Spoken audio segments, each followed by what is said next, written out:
এই ভিডিওটিতে আমি দেখাবো কিভাবে আপনি জিমিনি এআই ব্যবহার করে মাত্র এক ক্লিকে 2026 সালের শুভেচ্ছা ফটো ডিজাইন করতে পারবেন খুব সহজে। শুধুমাত্র একটা প্রম্পট পেস্ট করে কপি পেস্টের মাধ্যমে আপনি 2026 সালের ফটোগুলো ডিজাইন করতে পারবেন, শুভেচ্ছা বার্তা দিতে পারবেন আপনার বন্ধুদেরকে ইত্যাদি ইত্যাদি। তো ছবিগুলো তৈরি করতে হলে অবশ্যই জিমিনি অ্যাপটা ইনস্টল করতে হবে এবং ফর্মটা কপি করতে হবে। ফর্মটা ভিডিও শেষে পেয়ে যাবেন, সেখান থেকে ফর্মটা কপি করে নেবেন এবং কি আপনার নর্মাল একটা ছবি দিবেন, দেওয়ার পর আপনি এই ধরনের ছবি তৈরি করতে পারবেন।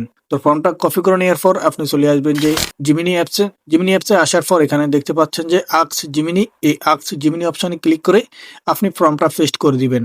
ওকে, আমার এখানে ফর্মটা পেস্ট করা হয়ে গেছে।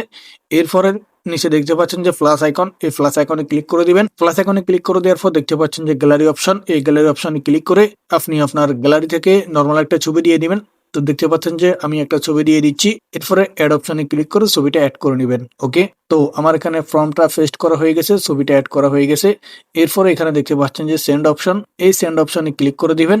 সেন্ড অপশনে ক্লিক করে দেওয়ার সাথে সাথে জিমিনি আপনাকে ছবিগুলো তৈরি করে দিবে। তো অবশেষে আমি সেন্ড অপশনে ক্লিক করে দিয়েছি। দেখতে পাচ্ছেন যে জাস্ট এ সেকেন্ড, কয়েক সেকেন্ডের মধ্যে জিমিনি ন্যানো বান্না আমাকে 2026 সালের শুভেচ্ছা ফটো গুলা তৈরি করে দিবে। তো আপনারা এই ধরনের আরো ফটো আমার চ্যানেলে পেয়ে যাবেন, আপনারা সেই ভিডিওগুলো দেখে আসতে পারেন এবং কি টেলিগ্রাম চ্যানেলে লিঙ্ক দেবো। টেলিগ্রাম চ্যানেলে আপনারা অনেক ধরনের ফর্মস পেয়ে যাবেন, আপনারা সেখান থেকে ফর্মগুলো কপি করে এনেও এই ধরনের ছবি তৈরি করতে পারবেন।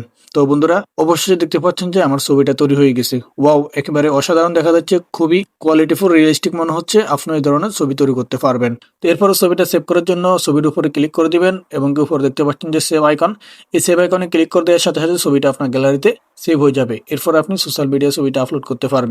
এখন আপনি স্ক্রিনে দেখতে পাচ্ছেন যে প্রম্পট এবং ছবিগুলো দেখতে পাচ্ছেন। তো এখান থেকে আপনার যে প্রম্পটটা পছন্দ হবে সেই প্রম্পটটা স্ক্রিনশট নিয়ে নেবেন। স্ক্রিনশট নিয়ে আপনি চলে আসবেন যে গুগলে আসার পর আপনি সেখান থেকে স্ক্রিনশটটা শেয়ার করে স্ক্রিনশট থেকে প্রম্পটটা বা টেক্সটটা কপি করে আপনি এই ধরনের ছবি তৈরি করতে পারবেন।